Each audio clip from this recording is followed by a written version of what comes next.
recording. So when we last left off, we had this scene finished for at least the floor and the wall. The wall on a separated out object for light sources, and then to some extent some detail models that may improve this. The low poly models don't necessarily need these, but if you want smaller details like this that are explicitly, again, the two ways that I was saying you might want to add details are if it's something that explicitly breaks the silhouette, like this computer monitor that has one of it, or if it's a light source that might use the simplistic method of applying light in Unity, which is having it be a separate object that we can stick the light on. And so here I have this. I'm going to name these light. What's the wall called? The wall should be tech wall. I'm going to call this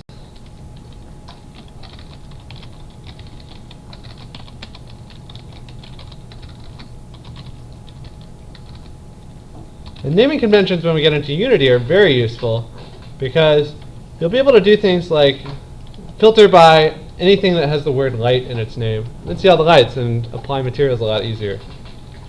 So this is tech, roof 01.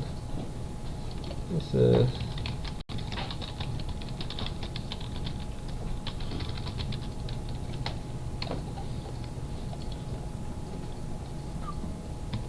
save.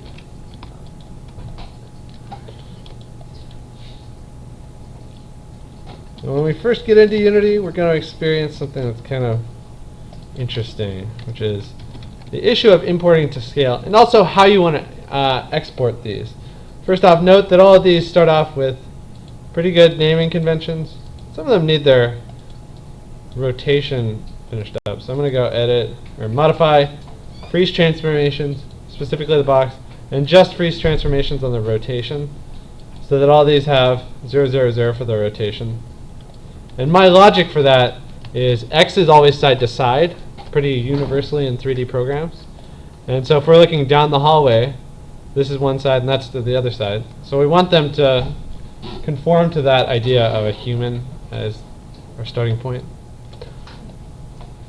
Now you might want to export these all individually. I think it's actually preferable to export them as one giant FBX and then chop up the FBX in Unity.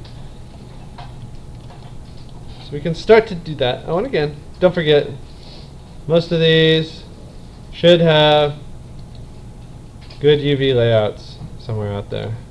Some better than others.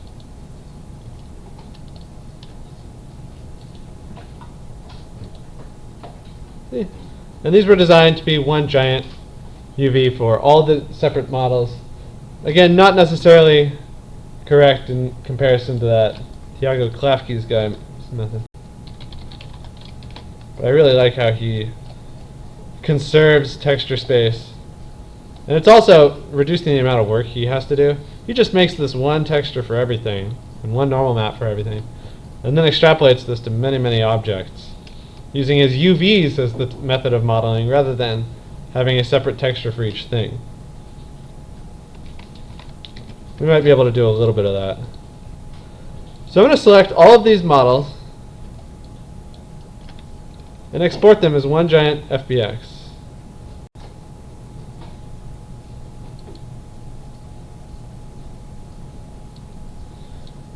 And I'm going to do it directly into my Unity directory. So again, I created a new Unity project. This is Unity 5. I included the character assets, and I think the camera assets, and that's about it. And I have this directory, which is my assets. I'm adding my stuff. If you're ever worried about whether you're doing file structure stuff correctly, the easiest way to do this is install the default program or the default project that comes with Unity, and look at how they're setting up their projects. They're going to store all the environment models somewhere, all the character models somewhere, all the interactive objects somewhere. And you can just copy their ideas of it. I'm sort of guessing here, so might not be the best choice. I'll just call it tech because I have all of these selected at once. Now down here under units, it has a scale factor of 1.0. And if you turn on automatic, it should probably still say that. Because, again, Maya starts out with the assumption that you're working in centimeters. And you can see this if you go into Windows Settings, Preferences, Settings, and under Unit it says centimeters. And I kind of prefer keeping Maya in that because a lot of its different mathematical stuff functions differently. Camera clipping planes change. So if you change it to meters, it does get kind of funky. But it does cause some grief when you export to Unity. And that's another major reason why I prefer exporting all of these as one giant FBX rather than individual FBXs. So if I export selection, FBX, go into that directory, my assets, models, tech,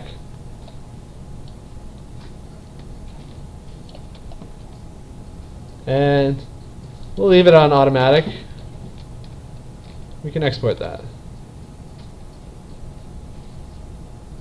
In Unity now, that's going to appear. And we can see it. If you drag this into your hierarchy over here, it's way, way, way, way small, right? Now, if you changed your file scale to meters, all of a sudden this would, in your Maya scene, this would be very, very small because it would change the scene to be meters.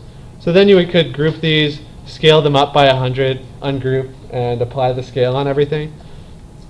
And then when you exported it, it might come in correct, but it might change the scale factor to 0.01. So because file scale is locked, you can just change this to 100 and apply. Now let's see how it looks. That looks a little more correct, right? If you're worried about this, and you should be worried because scale is something that's very easy to get messed up, the best tip I've heard is using the cube comparison. So what you can do is create a cube here in Unity, which we now know is at 0, 0, 0, and is essentially 1 unit across with its center right in the middle. Then try creating a cube in Maya and exporting that as cube test. File, export, selection. Cube test.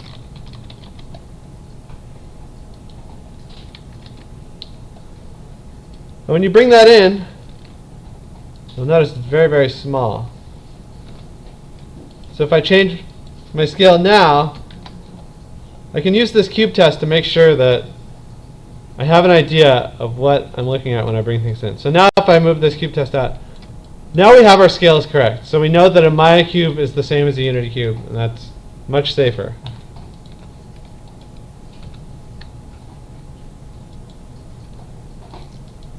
Now this tech asset that I exported, this tech FBX, has all these separate things, sometimes with bad naming conventions. I'm going to go and fix that.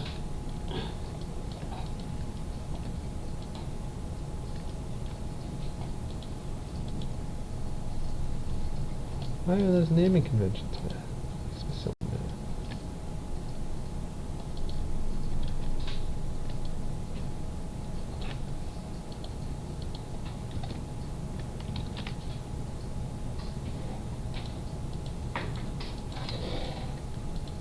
I'll try exporting this one last time.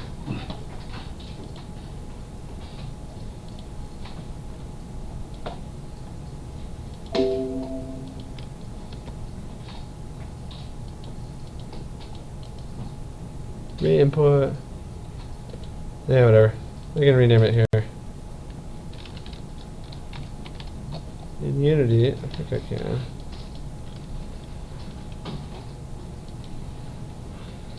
No. So if I drag this in here, at the very least it scales correctly now. It looks like this face is incorrect. Or rather, facing the wrong way. Or not double-sided or something. Some weird thing like that. So now can start chopping this up and trying to figure out how I want to use it.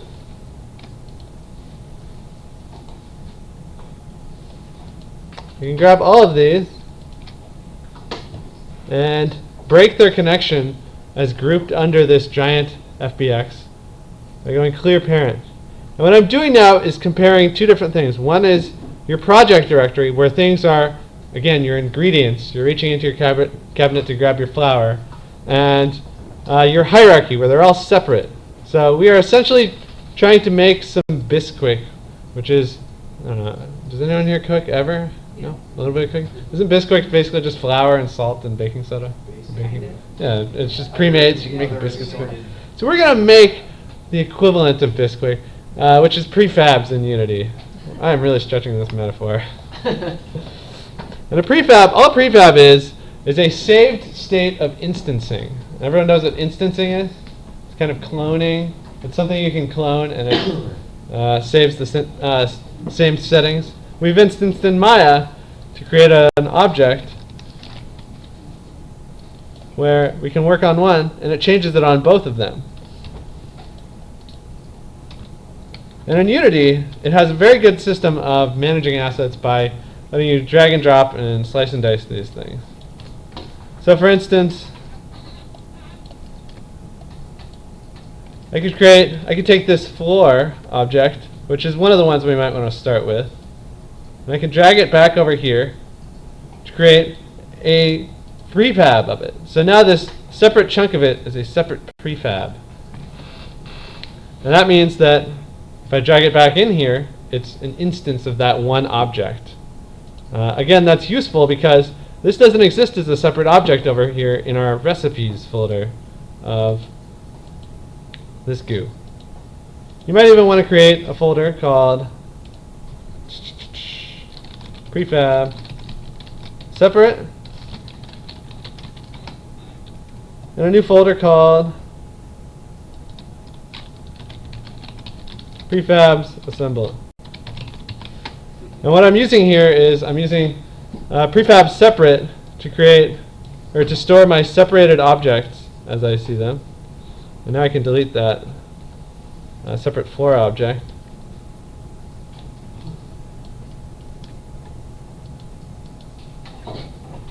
You know what it was? I think this is stored. There is where my naming convention problem was. It's stored in a group.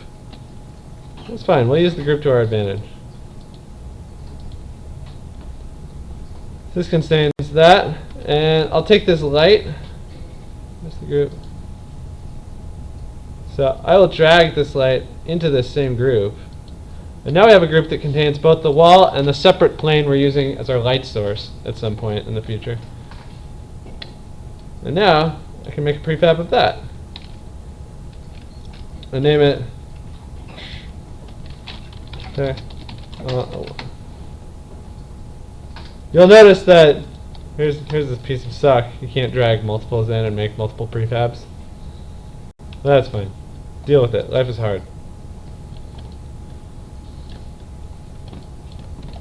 So this is now a wall that contains both our wall and our separate object for that. And we can stick that in our prefab separate. And lastly, here we have our other one, which is Techo 1. And I'll drag this other light source plane into it.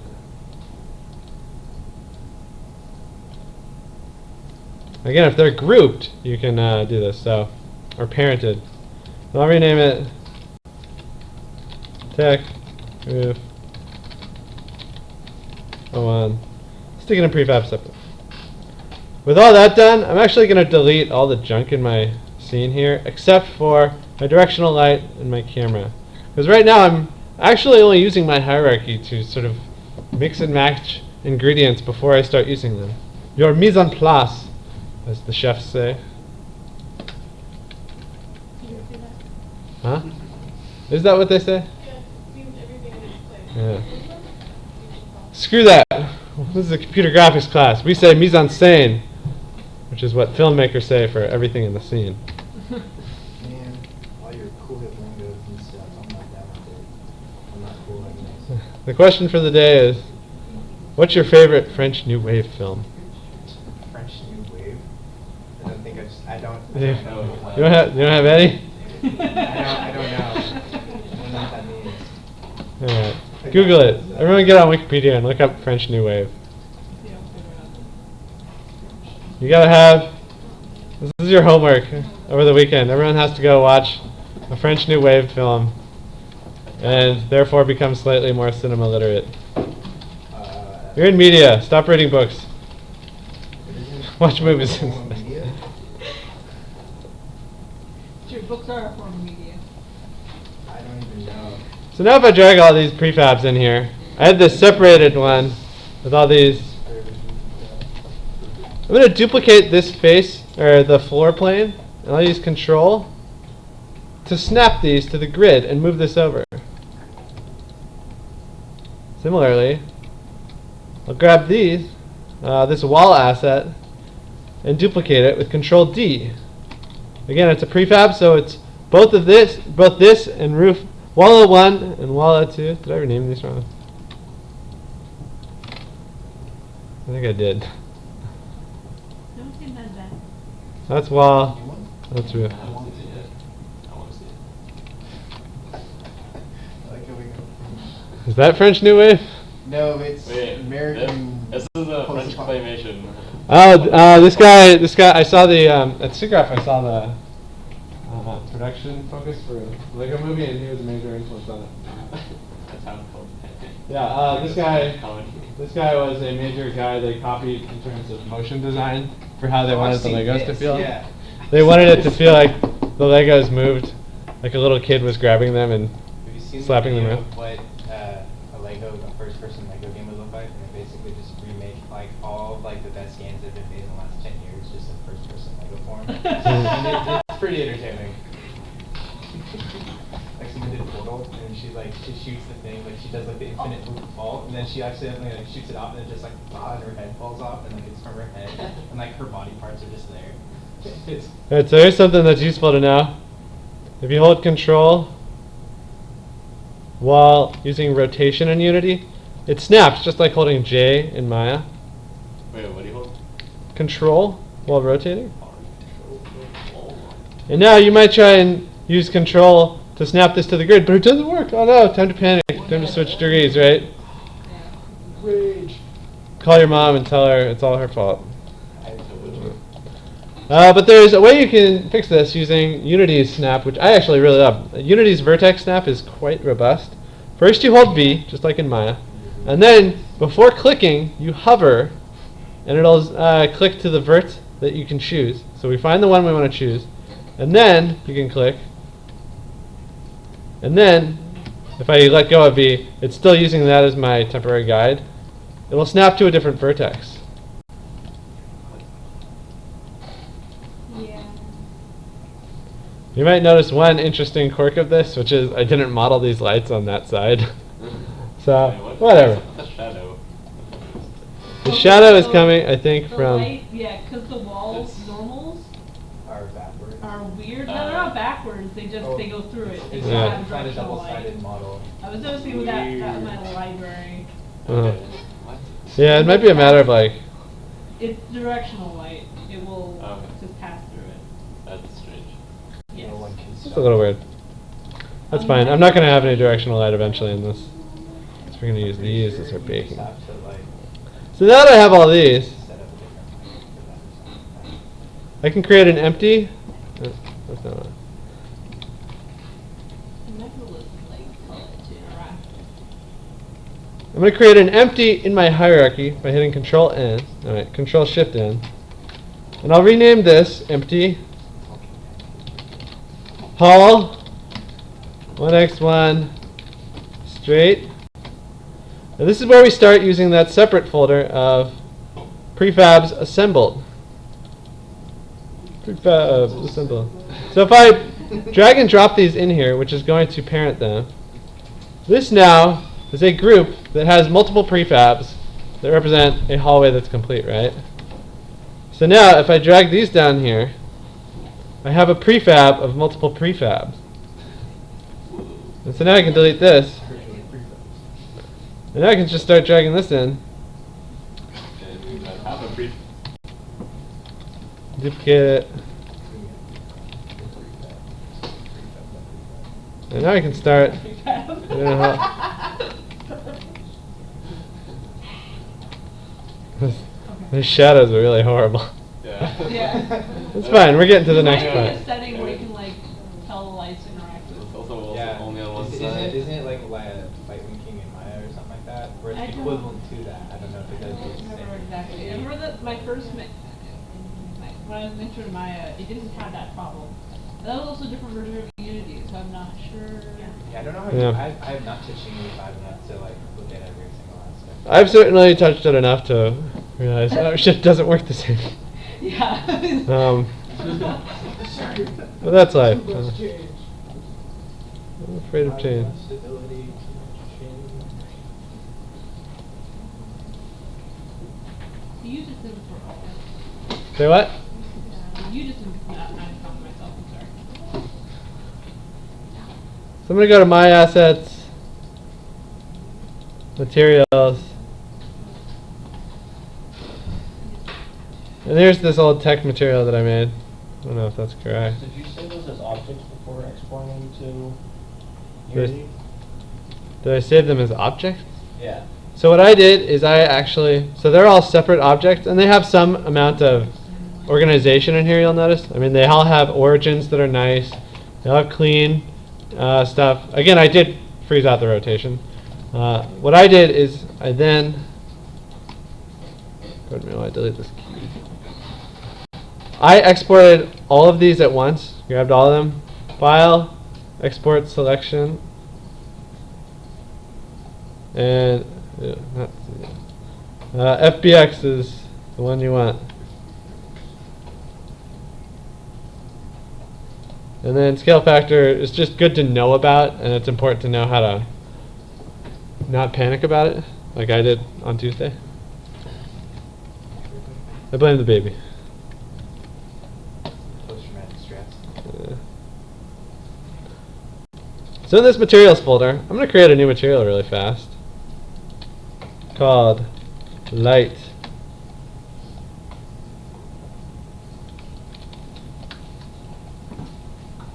I'll set it to emit to. Let's give it a little creepy red color. I feel like I always do this in the way that's wrong.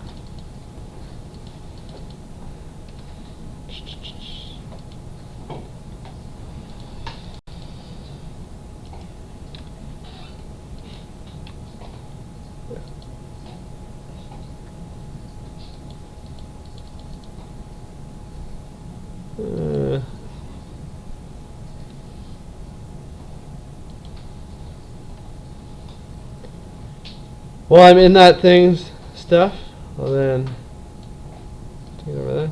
How do I do this?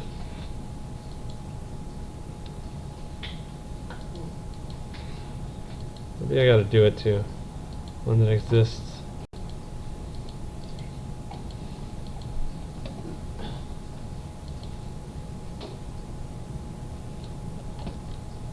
Okay.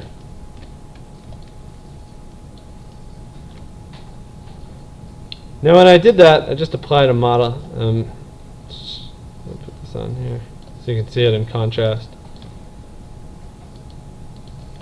But there's some buttons up here which are select, revert, and apply. And I can hit apply, and it's going to apply these settings to all the prefabs that include it. So now I put that light source on all of these. I'm going to do the same here. And hit apply. Now here's another thing that starts to be interesting is we want to select this and hit static.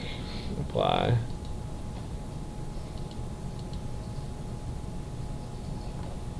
And hopefully. There we go. And look at that. Unity 5 is so nice and WYSIWYGgy.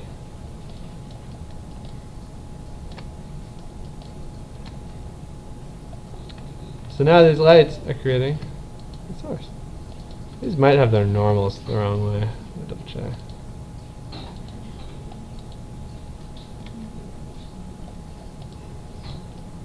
However, they are generating light, right?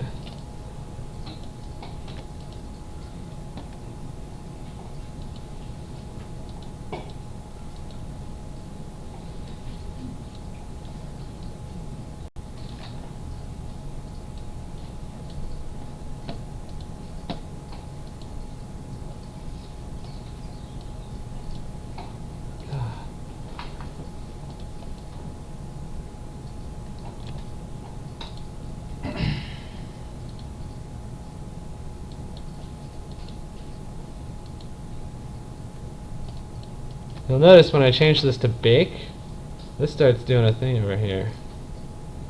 Is that like a progress bar? Yeah, so this is what's great about Unity 5. There's no more going into Beast and messing up with things, no more trying to fix it on the Maya end.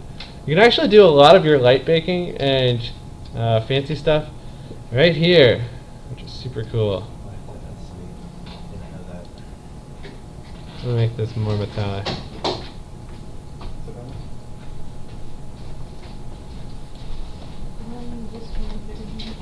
Oh.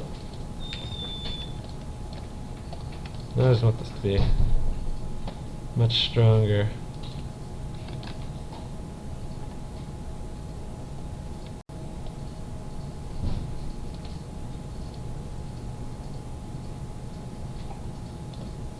This is very sinister. So you'll notice it starts out darker. Let me throw that on. And then it has to bake for a while.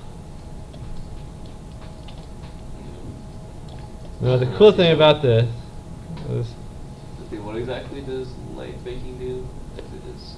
so I'm trying to get it. It means that, Let me see if I can get a wall blocking this off. Doesn't like baking just give you like accurate light? Yeah, essentially like right now, the game will have to think about it. Well, Yeah. Yeah. Okay. Yeah, It's a way to takes save. processing power away from trying to like auto or like what's the word I'm trying to say? Calculate it. And it basically just has a pre-calculated thing. So this is what it's supposed to look like. No matter what. Okay.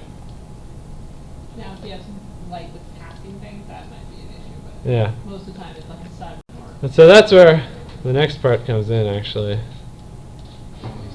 Well, that's gonna apply.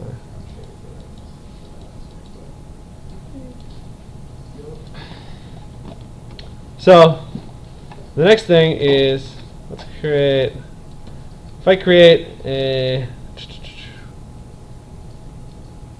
3D object of a sphere.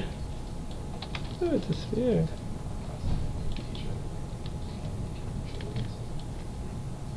I'll create a new material.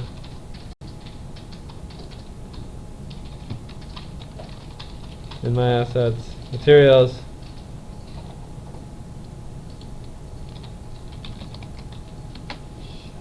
Shiny. Throw that on here.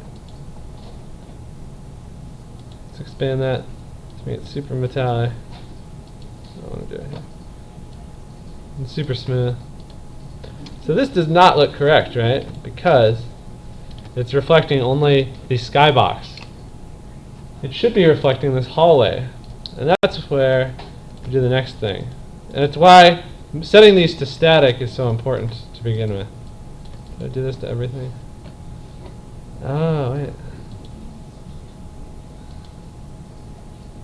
Ooh, did you see that? I changed it to static on all of these, and now these light sources are working.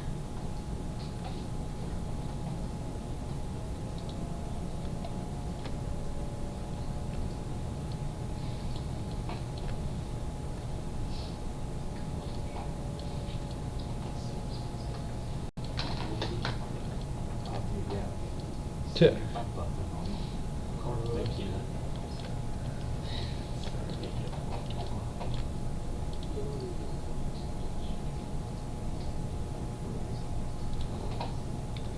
I'm gonna delete these ones for now.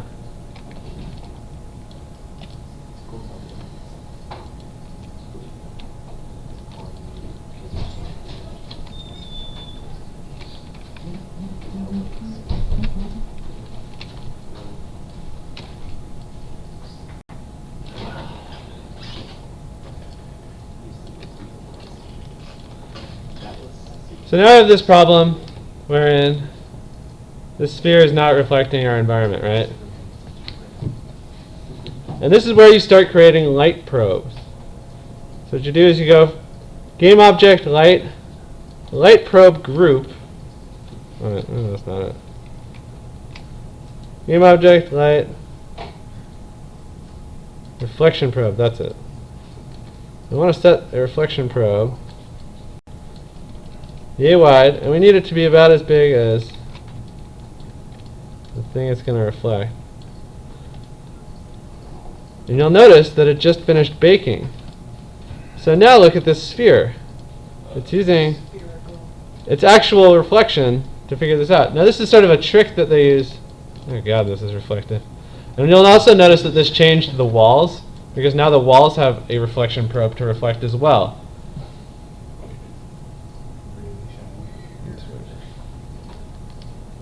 I'm going to change this light power to 2. Where's tech? Let's make it less shiny. Less metallic. Darken its albedo.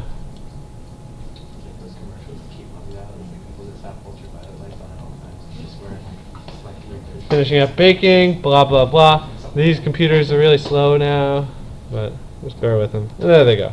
Now it's finished baking. So now this is a much more subtle material. You can tell why normals are important right now, because this looks like shit. But so when you create your maze, what you can do is add a reflection probe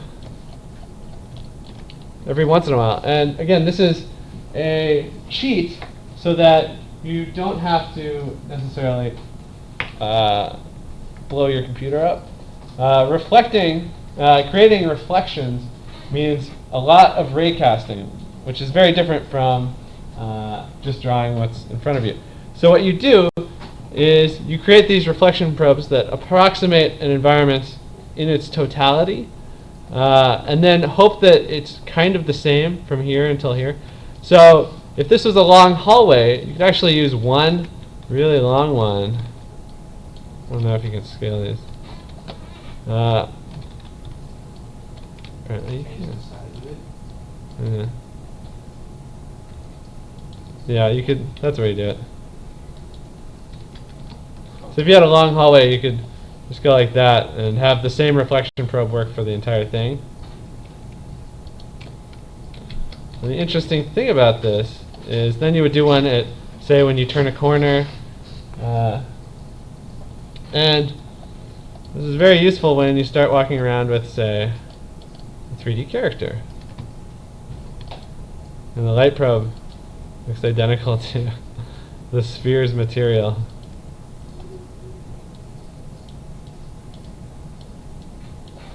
So if you have an object that's a little less pure shine, this reflection probe is going to do a pretty good job of looking correct the entire way. And then it'll create a transition when it goes from one to the other. So if I select this, duplicate it, move over here. If we zoom in on this, we can see how this one bakes out differently, because this one is beyond this hallway, right? So it's getting a lot more reflection over here.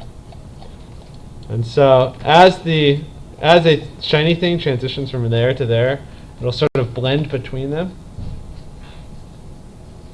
Let's go into standard assets, third person character. I want you guys to, when you're working on yours, go into the third person character asset. Again, you have to just import this as a package, it's not too hard. And under prefabs, they have third person controller. I think AIT. Let's try this one first.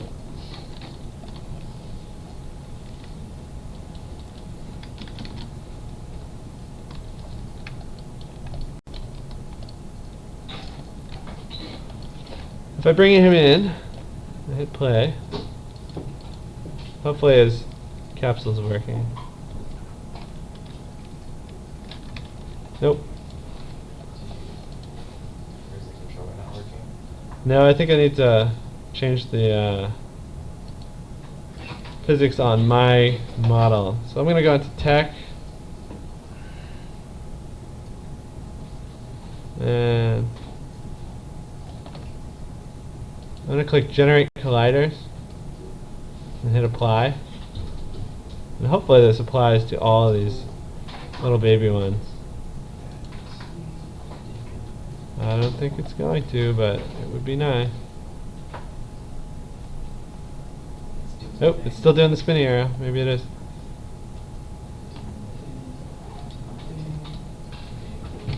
No.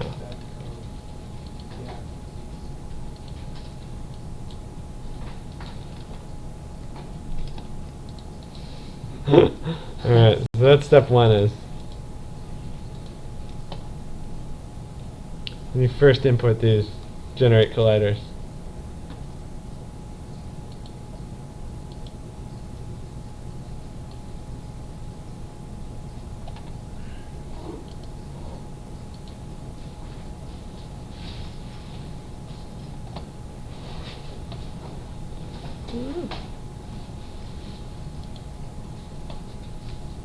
It's not giving me a collider, is it? Alright, component.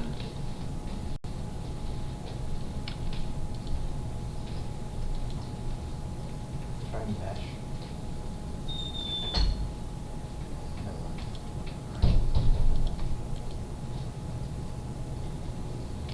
I think it's down here.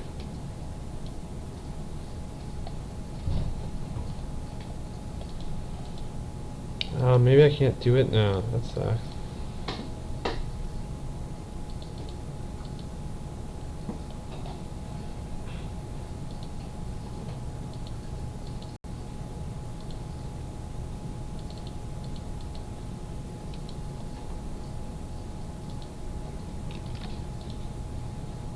Physics. Mesh collider.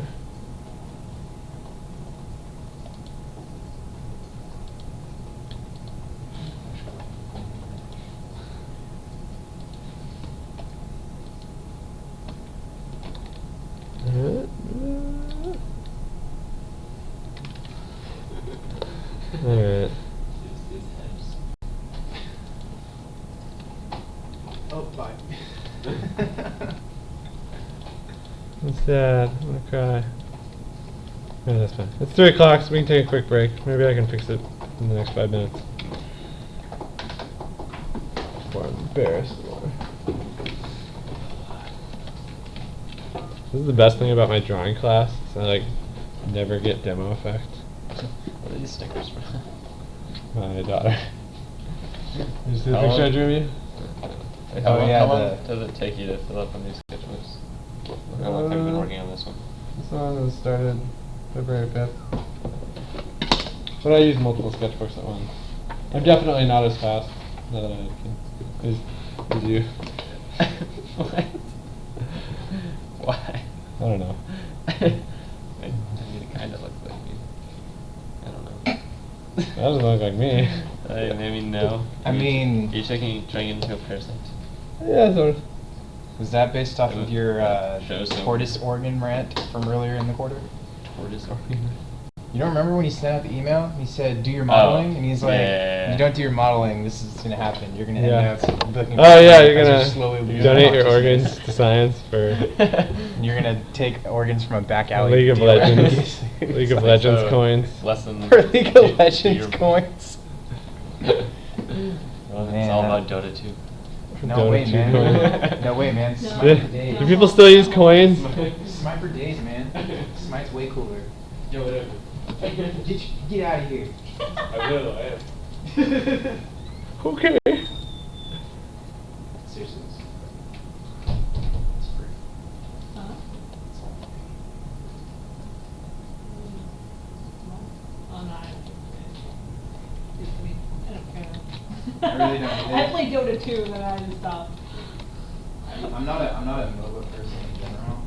The only reason I play Smite is because I got it for free on Xbox One. So I was like, sweet, I'll play this because I got it. Because it's not out yet. So like, hey, here, take this.